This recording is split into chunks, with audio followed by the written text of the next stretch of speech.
नमस्कार प्यारे साथियों, मैं नीरज शर्मा आप सभी को चाणक्य इंस्टीट्यूट के ऑनलाइन प्लेटफॉर्म पर हार्दिक स्वागत करते हैं। दोस्तों, जैसे कि हम लोग पढ़ रहे हैं मिश्रण, और मिश्रण में पिछली क्लास में हम लोगों ने बहुत ही बेहतरीन टाइप पे चर्चा किया था। उम्मीद करते हैं कि वो टाइप आपको बहुत ही बेहतरीन तरीके से क्लियर हो चुका है, एकदम पूरी तरीके से। ये मैं मान के चल रहा हूँ क्योंकि जितने बच्चों का कमेंट आया उससे ये पता चला कि बच्चों को बहुत अच्छे से वो टाइप क्लियर हो चुका है। आज हम लोग एक और बेहतरीन टाइप इसमें पढ़ने वाले हैं। दोस्तों, सबसे ज्यादा कंफ्यूजन बच्चों को इसी टाइप में रहती है कि सर ये टाइप क्लियर नहीं होता है। आज हम कोशिश करेंगे कि ये टाइप जो आज आप पढ़ने वाले हैं एग्जाम के पॉइंट ऑफ व्यू से भी बहुत ज्यादा इंपॉर्टेंट है, और बच्चों को कंफ्यूजन भी बहुत ज्यादा इसमें रहता है। तो हम कोशिश करेंगे कि आपको चाहे एक क्लास लगे चाहे दो क्लास लगे, लेकिन आपको बहुत ही अच्छे तरीके से एकदम एक एक चीजें आपको क्लियर कराने की कोशिश की जाएगी। प्यारे साथियों, प्यारे दोस्तों, आपको एक इंफॉर्मेशन देनी यह है कि 3 नवंबर को सुबह 10 बजे से उत्तर प्रदेश पुलिस परीक्षा के लिए एक नई बैच प्रारंभ की जा रही है। दोस्तों, ये बैच पूर्णतः ऑफलाइन है और ये क्लास आपको 10 बजे से प्रारंभ होगी 3 नवंबर को, और 10 से 1 बजे तक की ये क्लासेज होती हैं। आपको डेली मैथ, रीजनिंग, हिंदी और जीएस की क्लासेस मिलती रहेंगी, और ये क्लासेस अलग अलग टीचर, मैथ मैं पढ़ा रहा हूं, रीजनिंग कोई और टीचर पढ़ाता हुआ मिलेगा, और जीएस और हिंदी के अलग अलग फैकल्टी आपको देखने को मिलेंगे। तो दोस्तों, हम उम्मीद करेंगे उसका रजिस्ट्रेशन प्रारंभ हो चुका है। बहुत सारे बच्चों ने रजिस्ट्रेशन करा रखा है। अगर आपको भी ऑफलाइन क्लासेस करनी है, यदि मेरा पढ़ाया हुआ आपके समझ में आ रहा है, और अगर आपको ऑफलाइन क्लासेस करनी है मेरी, तो आप आकर के चाणक्य इंस्टीट्यूट गोलाघाट दीवानी मोड़ पे आकर के आप अपना रजिस्ट्रेशन कंफर्म करा लें, जिससे कि आने वाले 3 नवंबर को जब क्लासेस प्रारंभ हो तो आप उसमें पार्टिसिपेट कर सके दोस्तों। और वो उस क्लास में दोस्तों 3 दिन का डेमो क्लास पूर्णतः प्रत्येक बच्चे के लिए निःशुल्क है। रजिस्ट्रेशन फॉर्म जिसका भरा रहेगा वो 3 दिन डेमो क्लास पूर्णतः फ्री पाएगा। 3 दिन बाद उसे ये डिसाइड करना है कि उसको एडमिशन लेना है कि नहीं, उसको पढ़ाया हुआ हम लोगों को समझ में आया कि नहीं आया। दोस्तों, ये वो 3 दिन बाद डिसाइड करेगा। तो ये रही आपको इंफॉर्मेशन। दोस्तों, आज हम लोग जो टाइप पढ़ने वाले हैं, आइए उस टाइप पे हम लोग डिस्कस करते हैं और देखते हैं कि वो टाइप क्या है। आज हम लोग टाइप नंबर 5 पे चर्चा करेंगे, और यहां से पहला प्रश्न जो आपके सामने है वो क्या है? 2 प्रकार के मिश्रण में दूध और पानी का अनुपात क्रमशः 8:3 और 15:7 है। यदि दोनों प्रकार के मिश्रण को 5:2 के अनुपात में मिलाया जाए, 5:2 के अनुपात में मिलाया जाए तो नया मिश्रण प्राप्त होता है। इस नए मिश्रण में दूध और पानी का अनुपात है। बहुत बेहतरीन प्रश्न। इसको समझना कैसे है? यहाँ पे एक बर्तन है और ये दूसरा बर्तन है। दोस्तों, इसमें क्या है? मिल्क और वाटर है, मिल्क और वाटर है, और उसका रेशियो है 8:3। क्या है? 8:3। दूसरे बर्तन में भी मिल्क और वाटर है, जिसका रेशियो क्या है? यहाँ पे 5:2। अब दोस्त कहता क्या है? इसमें 2 चीजें कहता है। तो इसमें तो ये कह रहा है, इसमें इन दोनों को दोनों से क्या किया गया है? ये 5:2 के अनुपात में मिलाया गया है। दोस्तों, ये 5:2 के अनुपात में मिलाया गया है, जबकि यहाँ पे पहले बर्तन में 8:3 के अनुपात में है, और दूसरे बर्तन में 15:7 के अनुपात में है। ध्यान दीजिएगा, क्या कह रहा है? अनुपात क्रमशः 8:3 है और 15:7 है। 2 प्रकार के आपके पास 2 प्रकार का क्या था? मिश्रण था। एक मिश्रण में दूध और पानी 8:3 है, दूसरे मिश्रण में दूध और पानी क्या है? तो 15:7 के अनुपात में है। अब कह रहा है कि यदि दोनों प्रकार के मिश्रण को 5:2 के अनुपात में मिलाया जाए, मतलब क्या है कि इसका 5 भाग लिया जाए और इसका 2 भाग लिया जाए, ये कहा जाए, या ये कहा जाए कि 5:2 के अनुपात में मिलाया जाए तो एक नया मिश्रण प्राप्त होता है। तो कह रहा है जो नया मिश्रण प्राप्त हो रहा है, इस नए मिश्रण में मिल्क और वाटर का रेशियो क्या होगा, ये बताना है। जबकि ये जो है 5:2 के अनुपात में मिलाया जा रहा है। किस अनुपात में मिलाया जा रहा है? 5:2 के अनुपात में। ये रहा आपका प्रश्न। अब इस प्रश्न को हम रेशियो से ही बना लेंगे। रेशियो से इसको हम आपको ये भी बताएंगे कब हम एलिगेशन लगाएंगे और ये भी बताएंगे कब हम रेशियो लगाएंगे। ऐसे सवाल को आप रेशियो से बना सकते हैं, लेकिन जब आपका ये अनुपात दिया गया होगा, ये अनुपात दिया गया होगा कि इतने अनुपात में तीसरा मिश्रण प्राप्त हुआ हो और ये ज्ञात करना होगा, तब आप वहां पे एलिगेशन लगाएंगे, तो वो एलिगेशन से आसान हो जाएगा। लेकिन यहां पे आप क्या लगाओगे? रेशियो से ही हम लोग लगा लेते हैं। आइए देखिए, समझने की कोशिश करिएगा, बहुत ही आसान तरीके से मैं आपको बताऊंगा। पहली केस में मैं बात कर रहा हूं तो 8:3 के अनुपात में मिल्क और वाटर है, मिल्क और वाटर है, और दूसरे में कितना है? तो 15:7 है। सबसे पहले क्या करिए कि इसको ऐड करिए, तो क्या हो जाएगा? 8×3 11 लीटर और 15×7 22। आपको क्या करना है? सर्वप्रथम आपको करना क्या है कि इन दोनों को बराबर करना है। तो बराबर कैसे होगा? तो बराबर करने के लिए आपको क्या करना है? इसमें 2 से गुणा कर दें, इससे गुणा कर दें 2 से, और इसमें 1 से गुणा कर दें। तो 2 से गुणा हो जाएगा तो 11 दूना 22 और 22 से 22। अब दोनों बराबर हो गए। आप कहोगे बिल्कुल बराबर हो गए। अब आपसे कह रहा है कि जब ये बराबर हो गए तो हम देखेंगे कितनी मात्रा को मिलाया जा रहा है। दोनों प्रकार के मिश्रण को 5:2 में मिलाया जा रहा है। इसका मतलब इसको 5 से गुणा करेंगे और इसको 2 से गुणा करेंगे। अब अगर कुछ कट रहा होगा इसमें से तो हम काट लेंगे, जैसे 2 से 2 कट गया। आप कहोगे बिल्कुल सही बात है। अब 5 से इसमें गुणा अगर करना है, 11×5 = 55, तो इसमें भी करना होगा। तो अब ये हम करेंगे इसमें गुणा, तो ये हो जाएगा, इसमें अगर हम 5 से मल्टीपल करेंगे, इसमें भी 5 से मल्टीपल करना होगा। 1 है तो 1 से मल्टीपल करने पर कोई प्रभाव आपका नहीं पड़ेगा। तो अब देखिए क्या होने वाला है। तो अब आप देखेंगे कि 8×5 = 40 और 15×1 = 15। तो 40 और 15 कितना हो जाएगा? तो आप कहोगे 55 हो जाएगा। और वाटर कितना हो जाएगा? तो यहां से है 5×3 = 15 और 7×1 = 7, 15×7 = 22। अब इसका अगर रेशियो बनाना चाहें और इसको सरल करना चाहें तो सरल कर लीजिए। 11×5 = 55 और 11×2 = 22। यानी जो अनुपात आपको मिला जा करके वो क्या मिला है? 5:2 मिला है। यानी कि आपका डी ऑप्शन क्या हो जाएगा दोस्तों? राइट आंसर हो जाएगा। एक बार पुनः इसे क्लियर करिए। कोशिश तो की गई है कि आपको पूरी तरीके से स्पष्ट हो। एक बार पुनः क्लियर करिएगा। मैंने क्या कहा? ये 2 प्रकार के आपके पास मिश्रण थे।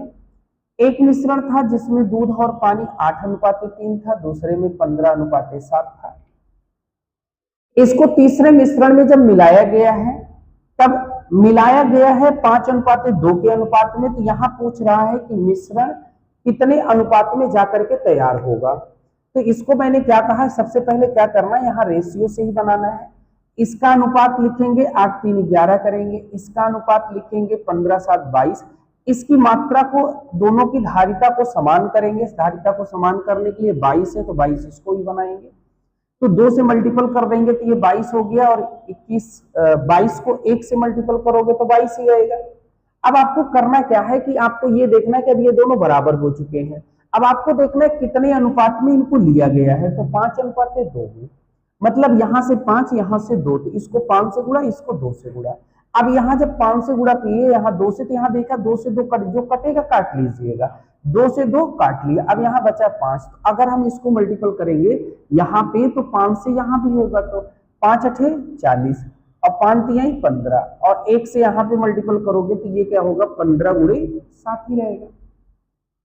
यानी यहाँ 15 हो जाएगा और यहाँ 7 ही रहेगा। तो अगर अब आपसे बात करें, 8×5 = 40 यहाँ है और 15 यहाँ है। दूध कितना है? 40, 15 = 55, और वाटर कितना है? तो 5×3 = 15, 15×7 = 22। अब 55 और 22 का जब रेशियो बनाओगे तो 5:2 के अनुपात में जाकर के आपका रेशियो बन जाएगा, यानी कि आपका डी ऑप्शन क्या हो जाएगा प्यारे दोस्तों, राइट आंसर हो जाएगा। उम्मीद करते हैं कि बात थोड़ा बहुत समझ में आई है। अभी जैसे जैसे हम लोग और प्रश्नों को करेंगे अभी पूरी तरीके से एकदम क्लियर हो जाएगा। प्यारे दोस्तों एक और प्रश्न देखते हैं हम लोग। मिश्र धातु ए में कॉपर और जिंक का अनुपात 5:7 है और मिश्र धातु बी में कॉपर और जिंक का अनुपात 4:5 है। ए और बी को 1:2 के अनुपात में लिया जाता है और नई मिश्र धातु सी बनाने के लिए मिश्रित किया जाता है, तो सी का कितना भाग कॉपर है? SSC MTS 8/10/2021 shift number 1। अब ध्यान से समझिए, एक मिश्र धातु ए है, दूसरी मिश्र धातु बी है, ए है और बी है। ए में कॉपर और जिंक 5:7 है और बी में कॉपर और जिंक जो है वो 4:5 है। कितना है? 4:5। यहां से 1 अनुपात लिया गया है, यहां से 2 लिया गया है। 1:2 के अनुपात में ए और बी को लेकर के एक तीसरी मिश्र धातु सी बनाई गई है। तो कह रहा सी में कॉपर की मात्रा कितनी है ये आपको बताना है। सबसे पहले कॉपर और जिंक का अनुपात निकाला जाए, ये आपका प्रश्न था। एक बर्तन, एक मिश्र धातु ए है, एक मिश्र धातु बी है। ए में कॉपर और जिंक 5:7 है, बी में 4:5 है और जो सी तैयार किया जा रहा है इसमें कॉपर की मात्रा कितनी होगी, जबकि ए और बी को 1:2 के अनुपात में लिया गया है। तो आ जाइए दोस्तों, तो मैंने कहा सबसे पहले आपको यहां लिखना है ए, यहां लिखना है ए में कॉपर और जिंक कितना है, तो 5:7 है, ये हो जाएगा 7×5 12 हो जाएगा। और बी में कितना है, तो 4:5 है, 5×4 9 हो जाएगा। आपको करना क्या है, इन दोनों को बराबर करना होगा। तो बराबर 12 और 9 कहां बराबर होगा, तो 12 और 9 अपने एलसीएम पर बराबर होगा। तो 12 और 9 का एलसीएम क्या होता है, 36 होता है। तो 36 इसको बनाने के लिए इसमें 3 से गुणा करेंगे, 36 इसको बनाने के लिए इसमें 4 से गुणा करेंगे। अब ये भी 36 होगी और ये भी 36 होगी। अब आगे देखते हैं, ए और बी को 1:2 के अनुपात में लिया गया है। ए की कितनी मात्रा ली गई है, 1, बी की कितनी मात्रा ली गई है, 2। अब यहां हम देखेंगे इन दोनों में कुछ कट रहा होगा तो काट लेंगे, लेकिन कुछ कट नहीं रहा है। तो हम यहाँ पे देख रहे हैं 3 से गुणा इसमें करेंगे तो 3 से गुणा यहां भी करना होगा और 3 से गुणा यहां भी करना होगा। और अगर 4 दूनी 8, 8 से गुणा यहां कर रहे हैं तो 8 से गुणा यहां भी करना होगा और 8 से गुणा यहां भी करना होगा। अब हम पहुंच गए सी में। कहां पहुंच गए, सी में। अब सी में क्या हो जाएगा, कॉपर कितना होगा, तो 5×3 15, 8 चौक 32, 32 और 15 कितना हो जाएगा, 47 हो जाएगा। और जिंक कितना हो जाएगी, तो 7×3 21 और 8×5 40, 40 और 21 जब जुड़ेगा तो क्या हो जाएगा, तो आप कहोगे 61 हो जाएगा। 40, 8×5 40 और 7×3 21 तो कितना हो जाएगा, 61। अब ये आपका है कॉपर और ये आपका है जिंक। क्या है, ये आपका है कॉपर और ये आपका है जिंक। अब फाइनली आपको सी में क्या बताना है, सी में बताना है कि कॉपर की मात्रा आपसे पूछा क्या है कि सी बनाने के लिए मिश्रित किया जाता है, तो सी का कितना भाग कॉपर है। तो सी कितना है, सी में कॉपर कितना है, 47 है। कितना है, 47। कितने में, इन दोनों को जोड़ लीजिए, 7 1 8 और 6 4 10, यानी 108 में 47, 47 भाग कॉपर का है। तो 47/108 यानी आपका डी ऑप्शन क्या हो जाएगा दोस्तों, राइट आंसर हो जाएगा। उम्मीद करते हैं कि बात एकदम आपको क्लियर समझ में आ चुकी है, कहीं से कोई दिक्कत नहीं है। मैंने क्या कहा, सबसे पहले आपने ए और बी बर्तन को आपने लिख लिया, इसको ऐड कर लिया। ऐड करने के बाद सबसे पहले आप इसको बराबर करोगे। बराबर करने के लिए मैंने कहा ये अपने एलसीएम पर बराबर होंगे। एलसीएम का मतलब 12 और 9 का एलसीएम 36 होगा। तो यहाँ 36 बनाने के लिए 3 से गुणा, यहाँ 36 बनाने के लिए 4 से गुणा। ये 3 कहां से आएगा, तो उसी 36 को 12 से भाग कर दो तो 3 मिल जाएगा। ये 4 कहां से आएगा, 9 से 36 को भाग कर दो तो 4 मिल जाएगा। अब आपको जब ये मिल गया, बराबर हो गए, तो आपको ये देखना है ए और सी को कितना लिया गया है, 1:2। इसको 1 लिया गया, इसको 2 लिया गया है, तो यहाँ कुछ कट नहीं रहा था, तो हमने क्या किया, 3 से गुणा यहाँ करना है तो यहाँ दोनों में भी कर दिया, 8 से गुणा यहाँ करना है तो यहाँ भी कर दिया, फिर कापर को कापर के साथ जोड़ लिया और जिंक को जिंक के साथ जोड़ लिया। फिर आपसे ये अनुपात नहीं पूछ रहा था, आपसे ये कह रहा है कि तीसरा जो मिश्र धातु तैयार की जा रही है सी, उसमें कापर की मात्रा कितनी है, तो तीसरी मिश्र धातु ये है, इसमें ये योग कितना है, 108 है, इसमें से कॉपर कितना है, तो 47 है। अगर आपसे पूछता कि जिंक, तो आप कितना बताते, 61/108 बताते जब आपसे जिंक पूछता तो। लेकिन आपसे कापर पूछ रहा है तो जिंक हमको बताना नहीं है, तो हमको बताना है कापर। अब उम्मीद करते हैं कि बात एकदम आपको आसान है। आइए दोस्तों अगला प्रश्न देखते हैं क्या है। मिश्र धातु ए में तांबा और जस्ता 4:3 के अनुपात में है और मिश्र धातु बी में तांबा और जस्ता 5:2 के अनुपात में है। ए और बी को 5:6 के अनुपात में लिया जाता है और पिघला करके एक नई मिश्र धातु बनाई जाती है। नई मिश्र धातु में जस्ता का प्रतिशत निकटतम है। सीजीएल, एसएससी सीजीएल में पूछा गया प्रश्न है दोस्त, ध्यान से मेरी बात समझिए। 2 वर्ग मिश्र धातु है, एक मिश्र धातु ए है, एक मिश्र धातु बी है। मिश्र धातु ए में तांबा और जस्ता है 4:3 के अनुपात में और मिश्र धातु बी में तांबा और जस्ता है 5:2 के अनुपात में। इनको लिया कितना गया है, ए और बी को 5:6 के अनुपात में लिया गया और तीसरी मिश्र धातु तैयार की गई। इस तीसरी मिश्र धातु में सबसे पहले तो ये निकाला जाए कि तांबा और जस्ता क्या है, तांबा और जस्ता कितना है, पहले ये निकाला जाए, फिर ये देख लिया जाएगा कि जस्ते का प्रतिशत कितना है। तो आइए सबसे पहले आपको वही चीज बताते आ रहे हैं जो आप करते आ रहे हो। सबसे पहले आप क्या लिखोगे, ए यहां लिखोगे, ए में तांबा और जस्ता, यहां लिख लेते हैं तांबा और यहां लिख लेते हैं जस्ता। तांबा और जस्ता का जो अनुपात है वो 4:3 के अनुपात में है। कितना है, 4:3। तो योग कितना हो जाएगा, 7 हो जाएगा।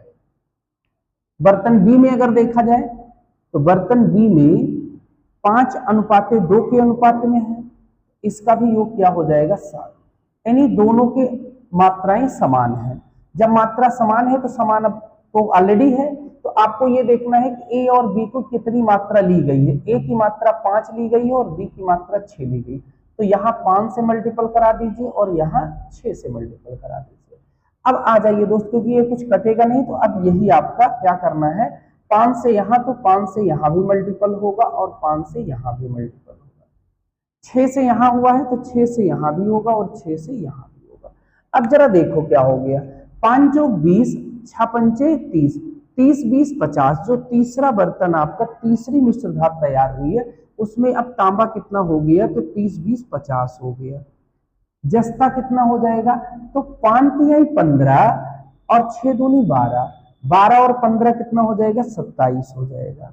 अब आपको ये बताना है कि नई मिश्र धातु में जस्ता का प्रतिशत, जस्ता कितना है भैया, 27 है। प्रतिशत मात्रा बतानी है जस्ता की, जस्ता कितना है, 27 है। कितने में, दोनों को जोड़ लीजिए, 50 और 27 क्या हो जाएगा, 77 हो जाएगा। क्या हो जाएगा, 77 हो जाएगा। प्रतिशत में बदलना है, गुणे क्या हो जाएगा, 100 हो जाएगा। अब यहाँ पे आप देखो कि ये 7 से कटेगा, 11 से कटेगा, ये ना 7 से कटेगा ना 11 से, ना ये, तो आप इसको क्या करें, डायरेक्ट मल्टीप्लाई कर लीजिए, यानी 2700/77। अब 2700 को 77 से भाग करोगे कितनी बार जाएगा, ये देखना है। अब यहाँ पे आप देख रहे हो एकदम क्लोज्ड आपको दिख रहा है, और मानवी आपको क्या बताना है, निकटतम बताना है। क्या बताना है, निकटतम बताना है। तो भाई एक रास्ता है कि आपको डिवाइड करना ही पड़ेगा, तो डिवाइड करना पड़ेगा। तो आइए हम आपको डिवाइड करके दिखा रहे हैं कि 2700 को यदि आप 77 से डिवाइड करते हो तो कितनी बार जाएगा। सबसे पहले 3 बार ले चलो, 3 सते 21 और 3 सते 21, 21 और 2 क्या हो जाएगा, 23 हो जाएगा। अब घटा लीजिए भैया, तो यहां हो गया 10, 10 में से 1 घटेगा तो क्या बचेगा, 9, 6 में से 3 घटेगा तो क्या बचेगा, 3। अब उतार लीजिए 0। अब आप देखिए कितनी बार जा रहा है, तो देखिए क्या 5 बार जा रहा है, 5 सत्ते 35 और 5 सत्ते 35, 35 3 38, 5 बार चला गया। तो आप एक चीज अब देख रहे हैं ना कि लगभग 35 बार जा रहा है। लगभग कितनी बार जा रहा है, 35 बार। तो 35% के लगभग आपका जाकर के आंसर आ जाएगा। कितना, 35% के लगभग जाके आपका आंसर आ जाएगा, यानी कि आपका डी ऑप्शन क्या हो जाएगा, तो राइट आंसर हो जाएगा।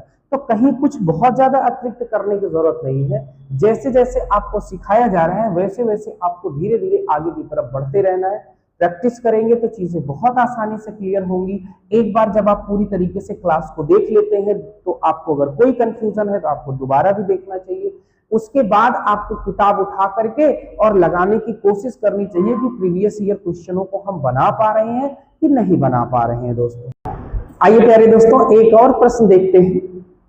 मिश्रण ए में चॉकलेट और दूध का अनुपात 5:3 के अनुपात में है और मिश्रण बी में चॉकलेट और दूध का अनुपात 5:2 के अनुपात में।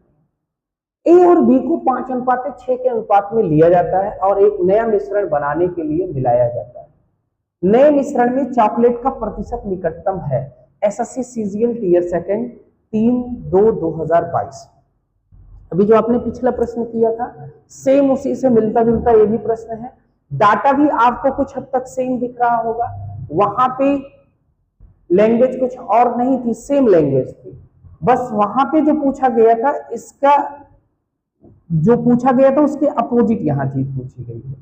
अपोजिट इन द सेंस ये है कि यहाँ पे चॉकलेट और दूध का अनुपात है, तो वहां तांबा और जस्ता था, तो वहां तांबा और जस्ता था तो जस्ते का प्रतिशत पूछ लिया। यहां पे चॉकलेट का प्रतिशत पूछा है। आइए कह क्या रहा है पहले ये देखते हैं। दो प्रकार की मिश्रण है, एक मिश्रण ए है और एक मिश्रण बी है।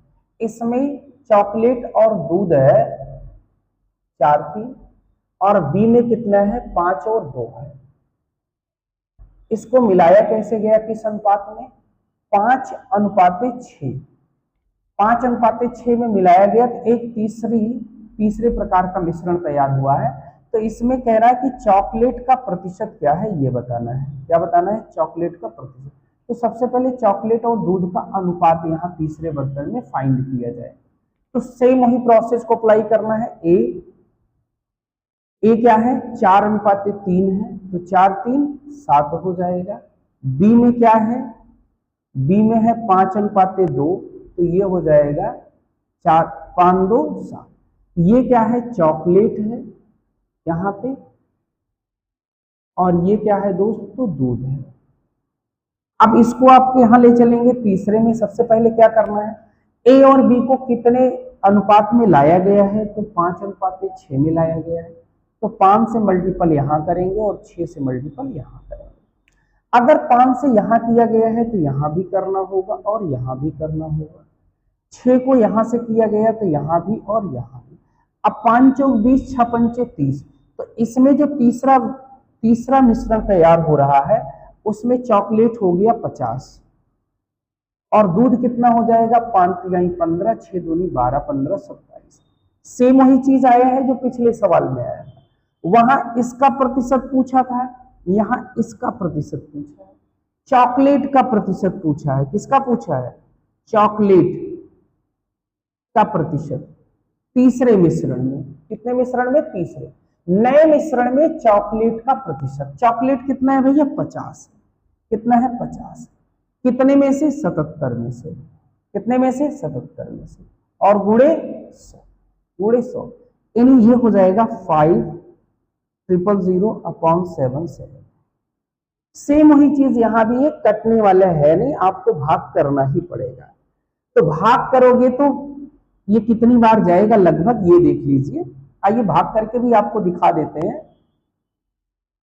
77 से जब भाग करोगे तो सबसे पहले आप ले चलिए इसको लगभग 6 बार ले चलिए।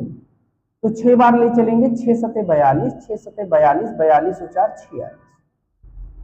अब 500 में से 462 घटा देंगे तो 38 बचेगा और 0 उतार देंगे। अब कितनी बार ले चलेंगे, 5 बार तो जाएगा ही जाएगा भाई।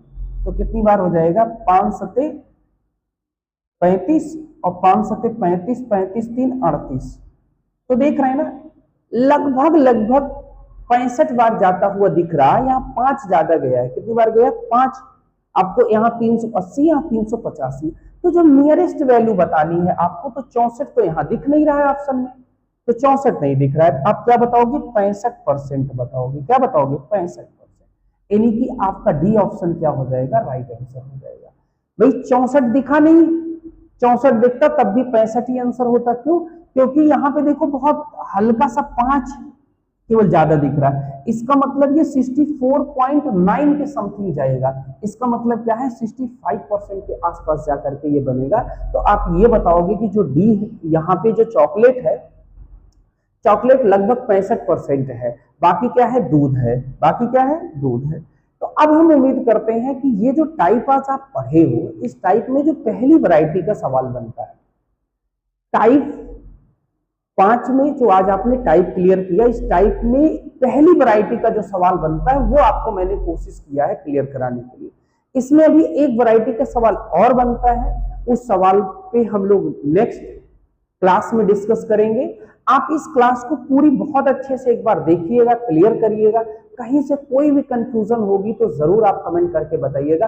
बहुत अच्छे लेवल के प्रश्न यहाँ पे बनाए जाते हैं इसमें, तो कहीं से कोई दिक्कत ना हो, कहीं से कोई कंफ्यूजन ना रहे, इसके लिए हम पूरी कोशिश किए हैं। उसके बावजूद भी यदि आपको कहीं से कोई दिक्कत महसूस होती है तो आप कमेंट करके बताइएगा। तो हम नेक्स्ट सेशन जब लेंगे, इसमें जो दूसरी वैरायटी का सवाल बनता है उसमें जो चीजें क्लियर नहीं हुई होंगी पुनः हम आपको क्लियर कराने की कोशिश करेंगे प्यारे दोस्तों।